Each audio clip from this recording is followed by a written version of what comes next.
ಇವಾಗ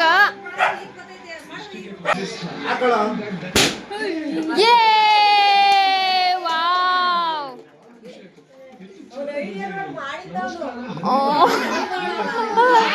ನಮಸ್ಕಾರ ಎಲ್ರಿಗೂ ಕನ್ನಡ ತಿಪ್ಪಕ ಶಾಲೆಗೆ ಸ್ವಾಗತ. ನಾನು ಚೈತ್ರ. ಮನೆಯಲ್ಲಿ ಚಿಕ್ಕ ಚಿಕ್ಕ ಮಕ್ಕಳಿದ್ರೆ ಅವ್ರ ಬರ್ತಡೇ ಏನಾದರೂ ಬಂದಾಗ ನಮಗೆಲ್ಲ ಎಷ್ಟು ಖುಷಿ ಅನಿಸುತ್ತೆ ಅಲ್ವಾ. ಇವತ್ತು ನನ್ನ ಮಗಳ 6ನೇ ವರ್ಷದ ಹುಟ್ಟುಹಬ್ಬ, ಅಂದರೆ ಮಾರ್ಚ್ 8ಕ್ಕೆ ಅವಳು ಹುಟ್ಟಿದ್ದು. ಮಹಿಳೆಯರ ದಿನಾಚರಣೆಯ ದಿನ ಹುಟ್ಟಿರೋದು ನಮಗಂತೂ ತುಂಬಾ ಖುಷಿ. ಶನಿವಾರ ಅವಳ ಬರ್ತಡೇ ಇತ್ತು. ಎಲ್ಲ ಶನಿವಾರನೂ ಅವಳಿಗೆ ರಜೆ ಇರುತ್ತೆ. ಆದ್ದರಿಂದ ಶುಕ್ರವಾರನೇ ಅವಳನ್ನ ಸಿಂಪಲ್ ಆಗಿ ರೆಡಿ ಮಾಡಿ ಸ್ಕೂಲಿಗೆ ಕಳಿಸಿದ್ದೆ. ಇನ್ನು ಮನೆಯಲ್ಲೇ ಕೇಕನ್ನು ಮಾಡ್ತಾ ಇದ್ವಿ. ಅರ್ಧ ಕಪ್ಪು ಅಡುಗೆ ಎಣ್ಣೆ, 1/4 ಕಪ್ಪು ಮೊಸರನ್ನ ಹಾಕಿ ಚೆನ್ನಾಗಿ ವಿಸ್ಕ್ ಮಾಡಿಕೊಂಡು, ನಂತರ 1 ಕಪ್ಪು ಸಕ್ಕರೆಯನ್ನು ಹಾಕಿ ಚೆನ್ನಾಗಿ ವಿಸ್ಕ್ ಮಾಡ್ಕೊಳ್ಬೇಕಾಗತ್ತೆ. ಕೇಕ್ನ ಮಾಡೋದು ಹೇಗೆ ಅಂತ ಹೇಳ್ಕೊಡ್ತಾ ಇದ್ದೆ. ನನ್ನ ನಾದಿನಿ ಕೇಕನ್ನು ಮಾಡ್ತಾ ಇದ್ಲು. ಈ ಕೇಕ್ ರೆಸಿಪಿನ ನಿಮಗೂ ಕೂಡ ನಾನು ಶೇರ್ ಮಾಡಿದ್ದೆ, ನೋಡಿರ್ತೀರ ಅಂತ ಅಂದ್ಕೊಳ್ತೀನಿ. ನಾನು ಪರ್ಫೆಕ್ಟಾಗಿ ಕೇಕ್ ಮಾಡೋದನ್ನು ಕಲ್ತ ಮೇಲೆ ಮನೆಯಲ್ಲೇ ಕೇಕನ್ನು ಮಾಡ್ಕೊಳ್ತಾ ಇದ್ವಿ ಯಾವಾಗಲೂ ಕೂಡ. ಈ ವರ್ಷ ಮಗಳು ಬರ್ತಡೆಗೆ ನಾವೇ ಕೇಕ್ ಮಾಡೋಣ ಅಂತ ಅಂದ್ಕೊಂಡ್ವಿ. ಈ ಕೇಕ್ ರೆಸಿಪಿನ ನೀವೇನಾದರೂ ನೋಡಿಲ್ಲ ಅಂದರೆ ಒಮ್ಮೆ ನೋಡಿ, ಟ್ರೈ ಮಾಡಿ ನೋಡಿ. ಪರ್ಫೆಕ್ಟ್ ಕೇಕ್ ರೆಸಿಪಿ ಅಂತ ಹಾಕಿದ್ದೀನಿ. ತುಂಬಾ ಸುಲಭನೂ ಕೂಡ, ಹಾಗೂ ಚೆನ್ನಾಗಿ ಕೇಕು ಉಬ್ಬುತ್ತೆ ಕೂಡ. ಎಣ್ಣೆ, ಮೊಸರು, ಸಕ್ಕರೆನ ಚೆನ್ನಾಗಿ ವಿಸ್ಕ್ ಮಾಡ್ಕೊಂಡ ನಂತರ 2 ಕಪ್ಪು ಮೈದಾನ ಹಾಕ್ಕೊಳ್ತಾ ಇದ್ದೀವಿ.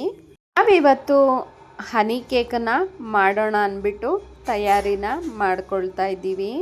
2 ಕಪ್ಪು ಮೈದಾನ ಹಾಕೊಂಡ ನಂತರ 1 ಸ್ಪೂನು ಬೇಕಿಂಗ್ ಪೌಡರು, ಅರ್ಧ ಸ್ಪೂನು ಬೇಕಿಂಗ್ ಸೋಡಾ ಅಂದರೆ ಅಡುಗೆ ಸೋಡಾನ ಹಾಕಿ ಚೆನ್ನಾಗಿ ಮಿಕ್ಸ್ ಮಾಡ್ಕೊಳ್ತಾ ಹೋಗೋಣ. ಗಂಟಿಲ್ದಂಗೆ ನಿಧಾನವಾಗಿ ಈ ರೀತಿ ಮಿಕ್ಸ್ ಮಾಡ್ಕೊಳ್ತಾ ನಾನು 1/4 ಕಪ್ಪು ಹಾಲನ್ನು ಹಾಕ್ಕೊಳ್ತಾ ಇದ್ದೀನಿ. ಹಾಲನ್ನು ಒಂದೇ ಸರಿ ಹಾಕೋದು ಬೇಡ. ಗಟ್ಟಿ ಅನಿಸಿದ್ರೆ 1 ಸ್ಪೂನು 2 ಸ್ಪೂನು ಈ ರೀತಿ ಹಾಲನ್ನು ಹಾಕ್ಕೊಂಡು ಈ ಹದಕ್ಕೆ ಕೇಕ್ ಬ್ಯಾಟರ್ನ ರೆಡಿ ಮಾಡ್ಕೊಂಡಿದ್ದಾಗಿದೆ. ನನ್ನ ಮಗಳು ನಾನು ಕೂಡ ವಿಡಿಯೋಲ್ಲಿ ಕಾಣಿಸ್ಕೊಬೇಕು ಅಂದ್ಬಿಟ್ಟು ಬಗ್ಗಿ ನೋಡ್ತಾವಳೆ. ನೋಡು ನಾನು ಕಾಣಿಸ್ತಾ ಇದ್ದೀನಿ ಅಂತ. ಕೇಕ್ ಬ್ಯಾಟರು ರೆಡಿ ಆದ ನಂತರ 2 ಸ್ಪೂನಷ್ಟು ವೆನಿಲಾ ಎಸೆನ್ಸನ್ನು ಹಾಕ್ಕೊಳ್ತಾ ಇದ್ದೀನಿ. ವೆನಿಲಾ ಎಸೆನ್ಸ್ನ ಹಾಕೋದ್ರಿಂದ ಕೇಕಿನ ಪರಿಮಳ ತುಂಬಾ ಚೆನ್ನಾಗಿ ಬರುತ್ತೆ, ಜೊತೆಗೆ ರುಚಿನೂ ಕೂಡ ಚೆನ್ನಾಗಿರುತ್ತೆ. ವೆನಿಲಾ ಎಸೆನ್ಸ್ನ ಹಾಕಬೇಕು ಅಂತ ಏನಿಲ್ಲ, ಹಾಕಿದ್ರೆ ತುಂಬಾ ಚೆನ್ನಾಗಿರುತ್ತೆ.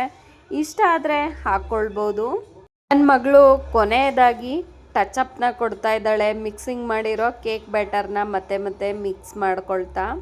ಈ ಹದಕ್ಕೆ ಕೇಕ್ ಬ್ಯಾಟರು ರೆಡಿ ಆದ ನಂತರ 1 ಕೇಕ್ ಟಿನ್ಗೆ ಎಣ್ಣೆನ ಸವರ್ಕೊಳ್ಳೋಣ. ನಂತರ ಸ್ವಲ್ಪ ಮೈದಾನ ಹಾಕಿ ಅದನ್ನು ಎಲ್ಲ ಕಡೆಗೂ ಹರಡೋ ರೀತಿ ಮಾಡ್ಕೊಳ್ಳೋಣ. ಮೈದಾನ ಈ ರೀತಿ ಎಲ್ಲ ಕಡೆಗೂ ಹರಡ್ಕೊಂಡ ನಂತರ ಇದಕ್ಕೆ ಒಂದು ಬಟರ್ ಪೇಪರ್ನ ಹಾಕ್ಕೊಳ್ಳೋಣ. ಬಟರ್ ಪೇಪರು ಹಾಕಲೇಬೇಕಂತ ಏನಿಲ್ಲ, ಇದ್ದರೆ ಹಾಕ್ಕೊಳ್ಳಿ. ನಂತರ ಇದಕ್ಕೆ ಕೇಕ್ ಬ್ಯಾಟರ್ನ ಹಾಕ್ಕೊಳ್ಳೋಣ. ಈ ಕನ್ಸಿಸ್ಟೆನ್ಸಿಗಿದ್ರೆ ಕೇಕು ಪರ್ಫೆಕ್ಟಾಗಿ ಆಗುತ್ತೆ. ಒಂದ್ಸರಿ ಈ ರೀತಿ ಡ್ಯಾಬ್ ಮಾಡೋದ್ರಿಂದ ಕೇಕ್ ಬ್ಯಾಟರು ಎಲ್ಲ ಕಡೆಗೂ ತುಂಬ ಚೆನ್ನಾಗಿ ಹರಡ್ಕೊಳ್ಳುತ್ತೆ. ಕೇಕ್ಗೆ ತಯಾರಿ ಮಾಡ್ಕೊಳ್ಳೋ ಮುಂಚೆನೇ ಒಂದು ಕಡಾಯಿಗೆ 1 kgಯಷ್ಟು ಉಪ್ಪನ್ನ ಹಾಕಿ ತಟ್ಟೆನ ಇಟ್ಟು ಕಡಾಯಿನ ಬಿಸಿ ಆಗ್ಲಿಕ್ಕೆ ಇಟ್ಟಿದ್ವಿ. ಇನ್ನು ತಟ್ಟೆಯಲ್ಲಿ ಎಲ್ಲಾದರೂ ಓಪನ್ ಇದ್ದರೆ ಸ್ವಲ್ಪ ಪೇಪರ್ನ ಹಾಕಿ ಟೈಟ್ ಆಗೋದ್ರಿಂದ ಕೇಕು ಚೆನ್ನಾಗಿ ಉಬ್ಬುತ್ತೆ. ಇನ್ನಿದು ನಮ್ಮಮ್ಮ ಶಿವರಾತ್ರಿ ಹಬ್ಬದ ತಂಬಿಟ್ಟನ್ನು ಕೊಡ್ತಾಯಿದ್ರು. ನಾವು ಯಾವಾಗಲೂ ಶಿವರಾತ್ರಿ ಹಬ್ಬದ ತಂಬಿಟ್ಟನ್ನ 1-2 ತಿಂಗಳು ಇಟ್ಟು ತಿಂತೀವಿ. ಮೇಲೆ ಗಟ್ಟಿ ಇರುತ್ತೆ, ಒಣಗಿರೋದ್ರಿಂದ ಒಳಗಡೆ ಶಿವರಾತ್ರಿ ಇರುತ್ತೆ.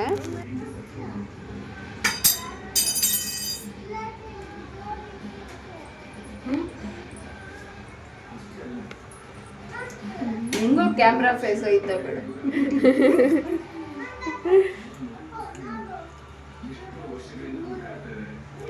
ಹಾಯ್ ಮಾಡು. Hi bye ಹಿಮಾಂಶ್. ಬಾಯ್ ಬಾಯ್. ಹಾಯ್ ಮಾಡು, ಕೊಡ್ತೀನಿ. ಬಾಯ್ ಹಿಮಾಂಶ್. ಬಾಯ್. ಹಾಯ್ ಮಾಡು. ಬಾಯ್ ಬಾಯ್.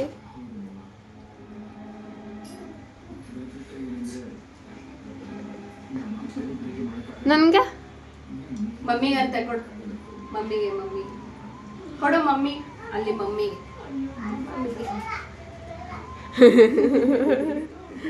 ಇಕ್ಕೊಂಡ್ ಮತ್ತೆ ಬಾಯಿಗೆ ಇಟ್ಕೊಳ್ಳೋದು. ಬಾಯ್ ಮಾಡಿ, ಬಾಯ್.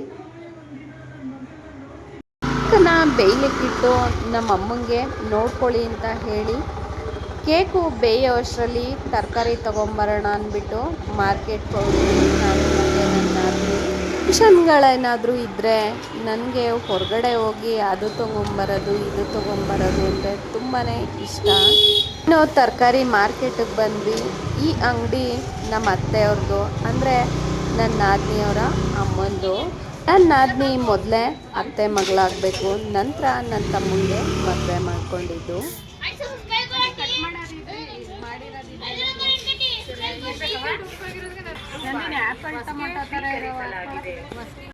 ಇನ್ನು ರಾತ್ರಿ ಊಟಕ್ಕೆ ನಾನು ಕುಂಬಳಕಾಯಿ ಹಲ್ವಾನ ಮಾಡಿದ್ದೆ.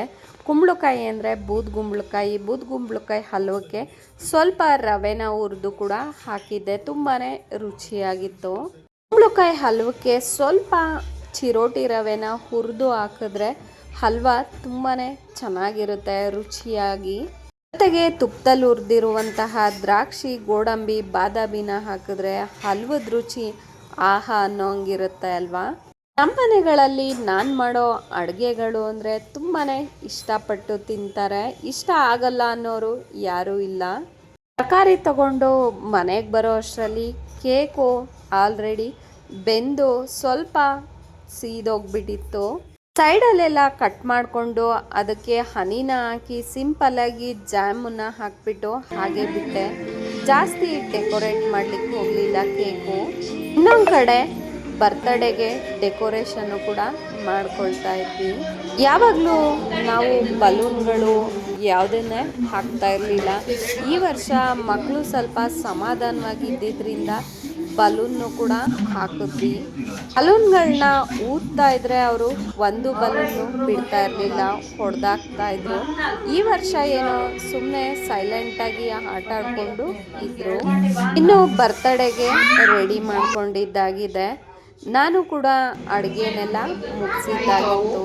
ಅಡುಗೆನ ತುಂಬ ಸಿಂಪಲ್ಲಾಗಿ ಮಾಡಿದ್ದೆ ನಾನು ಈ ವರ್ಷ. ಈ ಬ್ರೆಡ್ಡನ್ನು ಸೂಪ್ಗೆ ಕರೀಲಿಕ್ಕೆ ಅಂದ್ಬಿಟ್ಟು ಸಣ್ಣದಾಗಿ ಕಟ್ ಮಾಡಿ ಇಟ್ಕೊಂಡಿದ್ದೆ. ಮನೆಗಳಲ್ಲಿ ಟೊಮೆಟೊ ಸೂಪ್ ಅಂದರೆ ತುಂಬಾ ಇಷ್ಟಪಡ್ತಾರೆ. ಮಕ್ಕಳೆಲ್ಲರೂ ಕೇಕ್ ಕಟ್ ಮಾಡಲಿಕ್ಕೆ ಕಾಯ್ಕೊಂಡು ಕೂತಿದ್ದಾರೆ.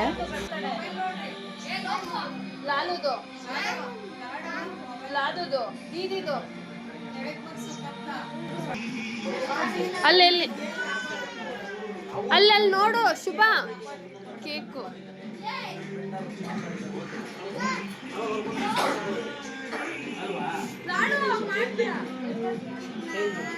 ಇಲ್ಲೇ ಮೋಕ್ಷ. ನನ್ನ ತಮ್ಮ ನಮ್ಮ ಅಂಕಲ್ಲು ಏನೋ ಡೀಪ್ ಡಿಸ್ಕಷನ್ ಮಾಡ್ತಾ ಇದ್ದಾರೆ. 2 ಕೋಟಿ 2 ಕೋಟಿ ಆದ್ಮೇಲೆ 3 ಕೋಟಿ. ಇನ್ನು ಇವರು ನಿರ್ಮಲಾ ಅವರನ್ನ ನಮ್ಮಮ್ಮ, ನಮ್ಮಮ್ಮನ ತಂಗಿ.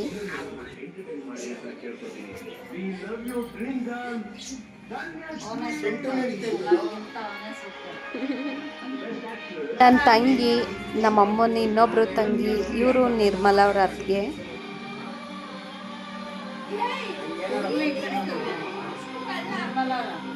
ಅಪ್ಪಾಜಿ ಬನ್ರಿ ನೀವು ಆಚೆ. ನಿರ್ಮಲ್ ಜೊತೆ ಮಾತಾಡ್ತಾ ಇರೋದು ನನ್ನ ತಮ್ಮ, ಆಂಟಿ ಮಗ.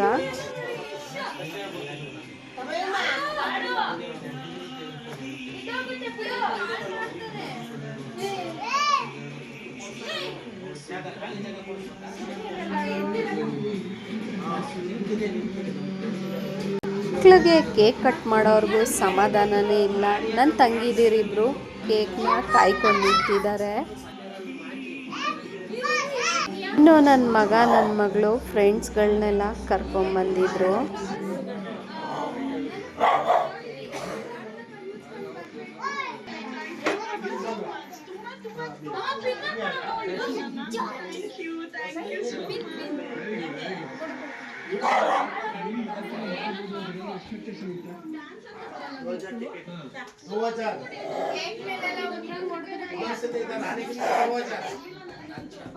ಬೀದಿ ಹತ್ರಕ್ ನಿಂತ್ಕೋ, ಇಲ್ಲಿ ನಿಂತ್ಕೋಬೇಕು, ಅಲ್ಲಲ್ಲ ಕುತ್ಕೊಳ್ಳೋದು. ನೋಡು ಇವ್ನು ಕೂತಿದ್ದಾನೆ. ಇಲ್ಲಿ ಇಳಿ ಇಳಿ ಬಿಡ ಲಾಲು. ಆಮೇಲೆ ಒಂದ್ ಫೋಟೋ ತೆಗೆದು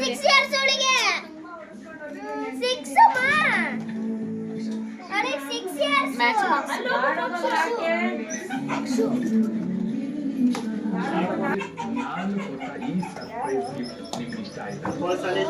ಕುತ್ಕೊಳ್ಳಿ ಅಣ್ಣ, ಅಣ್ಣ ಅಲ್ಲಿ ಕುತ್ಕೊಳ್ರಿ ಸೈಡಲ್ಲಿ.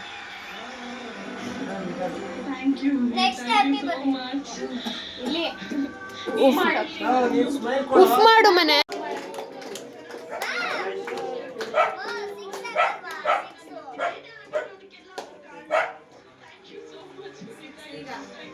ಇವಾಗ ನೀನು ಹಚ್ಚು.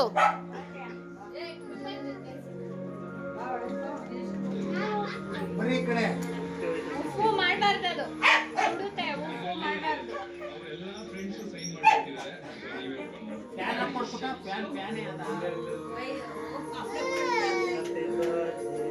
ಉಪ್ಪು ಮಾಡಬಾರ್ದು, ಉಪ್ಪು ಮಾಡಬಾರ್ದು. ಇಟ್ಕೋ, ಕೈ ಇಟ್ಕೋ. Happy birthday to you.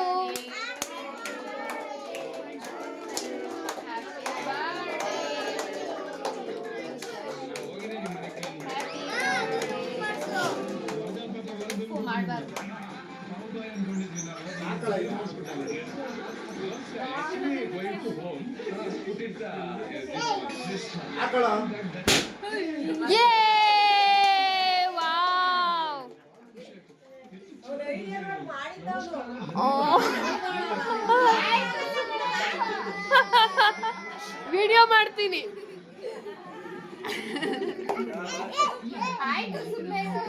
ನನ್ನ ಮಗಳು, ನನ್ನ ದೊಡ್ಡ ಮಗ ಬಲೂನ್ಗೆ ಪೇಪರ್ ತುಂಬಿಕೊಂಡು ಬ್ಲಾಸ್ಟ್ ಮಾಡ್ದ ಅಂದ್ಬಿಟ್ಟು ಅಳ್ತಾ ಕೂತಿದ್ಲು, ನಾಚಿಕೆ ಆಗ್ಬಿಟ್ಟು.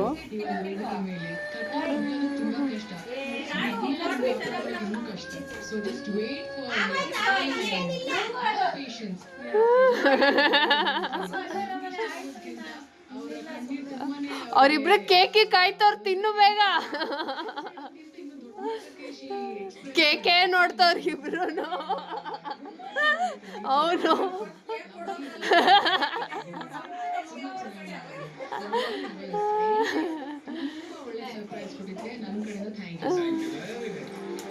ಒಬ್ಬರೇ ಶಿಲ್ಪ ನಿನ್ನ ಫೋನಲ್ಲಿ ಫೋಟೋ ತೆಗಿಬೇಕು.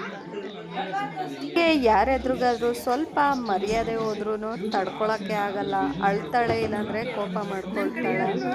ಅವಳು ಕೊನೆಯಲ್ಲಿ ಹೇಳಿದ್ಲು, ಅವ್ನು ನನ್ನ ಕೇಕ್ ತಿನ್ಸಿದ್ರೆ ನಾನು ಸುಮ್ಮನೆ ಇರಲ್ಲ, ನನ್ನ ಬರ್ತಡೇನೇ ಮಾಡ್ಕೊಳ್ಳೋಣ ಅಂತ ಹಠ ಮಾಡ್ತಾ ಇದ್ಲು. ನಾನು ಅವನ ಹತ್ರ ಕೇಕ್ ತಿನ್ಸಿಸ್ಕೊಳ್ಳಲ್ಲ, ಅವ್ನು ನನಗೆ ತಿನ್ನಿಸ್ಬಾರ್ದು ಕೇಕು, ನಾನು ಅವನಿಗೆ ತಿನ್ಸಲ್ಲ ಅಂತ ಹಠ ಮಾಡ್ತಾ ಇದ್ಲು. ಇನ್ನು ನನ್ನ ಚಿಕ್ಕ ಮಗ, ನನ್ನ ತಮ್ಮನ ಮಗ ಈ ವರ್ಷ ಬರ್ತಡೇಯಲ್ಲಿ ತುಂಬ ಕಾಮಾಗಿದ್ದಿದ್ದೆ ಹೆಚ್ಚು. ನಮ್ಮ ಮನೆಯಲ್ಲಿ ಯಾವ ಮಕ್ಕಳು ಬರ್ತಡೇನೂ ಇಷ್ಟು ನೆಮ್ಮದಿಯಾಗಿ ಮಾಡಿದ್ದೇ ಇರ್ತಿರ್ಲಿಲ್ಲ.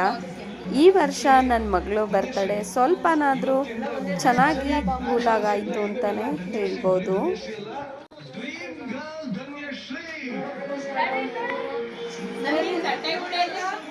ಇಲ್ಲೇ ಮೇಲೆ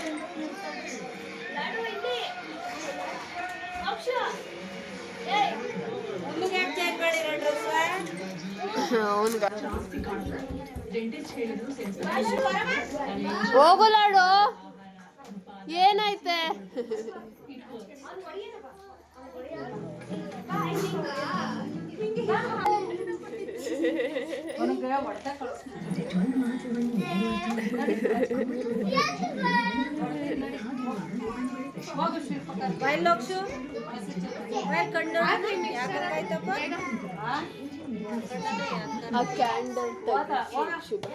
ಉಫ್ ಮಾಡ್ಬಿಟ್ಟು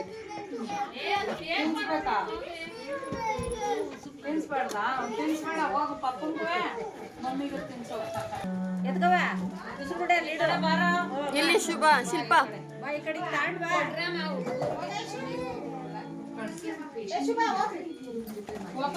Twenty-four karat gold ಕೊಡ್ತೀವಿ. ಒಳ್ಳೆ ಗಾಳಿ ಬೆಳಕು ಸುತ್ತ ಗೋಲ್ಡ್ ಅಂತ ಹೇಳಿ ಯಾವ್ದೋ ಪ್ರಾಪರ್ಟಿ ಬಗ್ಗೆ ಮಾತಾಡ್ತಿದ್ಯಾ?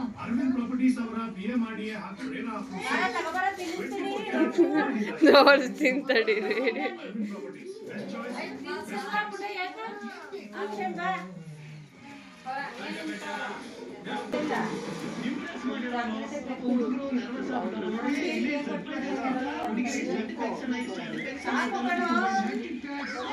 ಈ ಕಡೆ ನೋಡು ಮನೆ.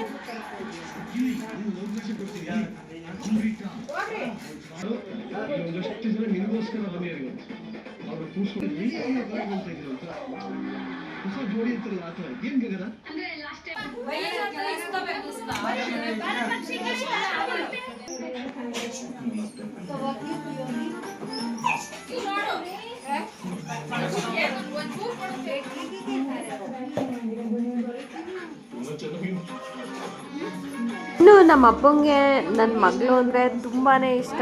5 ಜನ ಮೊಮ್ಮಕ್ಕಳಲ್ಲಿ ಇವಳೊಬ್ಳೆ ಮೊಮ್ಮಗಳು.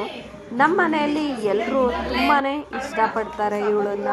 ಮನೆಗೆ ನನ್ನ ಮಗಳಿಗೆ ನಾನು ನೈಸ್ ಹೊಡೆದಿದ್ದಕ್ಕೆ ಆವಾಗ ನನ್ನ ಮಗನಿಗೆ ಕೇಕನ್ನು ತಿನ್ಸಿದ್ಲು. ಆವಾಗಲೂ ಕೂಡ ಮಗನ ಹೇಗೆ ಮಾಡ್ಕೊಂಡಿದ್ದಾಳೆ.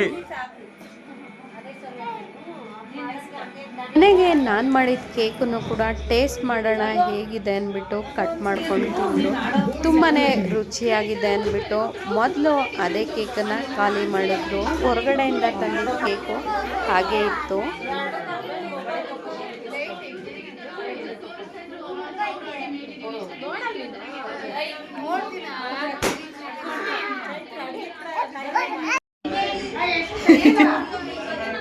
ಏನ್ ಕಳ್ಳಿ ತರ ತಿಂತ ಇದೆಯಾ? ಬೋಸಿಲ್ಲ ಹಿಡ್ಕೊಂಡು ತಿಂತ ಇದೆಯಲ್ಲ ಕಳ್ಳಿ ತರ.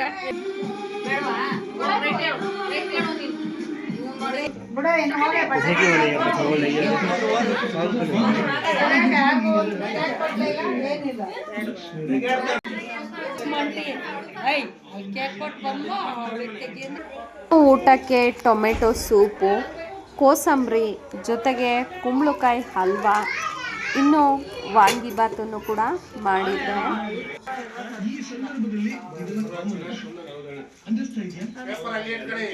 ಹಸಿರು ಸೀರೆಯವರು ನಮ್ಮ ಅತ್ತೆ ಅಂದರೆ ನನ್ನ ನಾದಿನಿಯವರ ಅಮ್ಮ. ಇಬ್ಬರು ಶಿಲ್ಪ, ಶುಭ ತಂಗಿದಿರು. ಇವಳು ಮಾಡಿದ್ನೆಲ್ಲ ಹೇಗೆ ಟೇಸ್ಟ್ ಮಾಡ್ತಾ ಇರ್ತಾಳೆ ಅಂತ ನೋಡಿ ನಾನು ಮಾಡಿಟ್ಟು ಬಂದಿರ್ತೀನಿ, ಇವಳು ಇಲ್ಲಿ ತಿಂತಾ ಇರ್ತಾಳೆ. ಎಲ್ಲರೂ ಒಟ್ಟಿಗೆ ಕೂತು ಊಟನ ಮಾಡ್ತಾ ಇದ್ರು. ನಾನು ಊಟನ ಹಾಕಿ ಕೊಡ್ತಾ ಇದ್ದೆ. ಈ ಶರ್ಟ್ ಹಾಕಿರೋರು ಕೂಡ ನನಗೆ ಅಂಕಲ್ಲು. ನೀವೇ ಫಸ್ಟ್, ನೀವೇ ಮಧ್ಯದಲ್ಲಿ ಕೂತಿರೋದು ನೋಡ್ರಿ, ಅದಕ್ಕೆ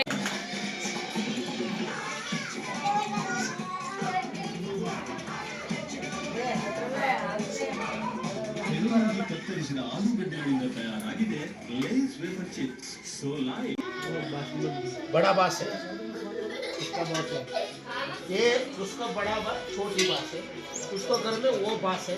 ಮನೆಯಲ್ಲಿ ನಾವೆಲ್ಲ ಜೊತೆಯಲ್ಲೇ ಕೂತಿದ್ವಿ. ನಮ್ಮ ಆಂಟಿದಿರು, ನಮ್ಮ ಅತ್ತೆ, ನನ್ನ ನಾದಿನಿ, ನನ್ನ ತಂಗಿದಿರೆಲ್ಲ ಒಟ್ಟಿಗೆ ಕೂತು ಊಟನ ಮಾಡಿದ್ವಿ.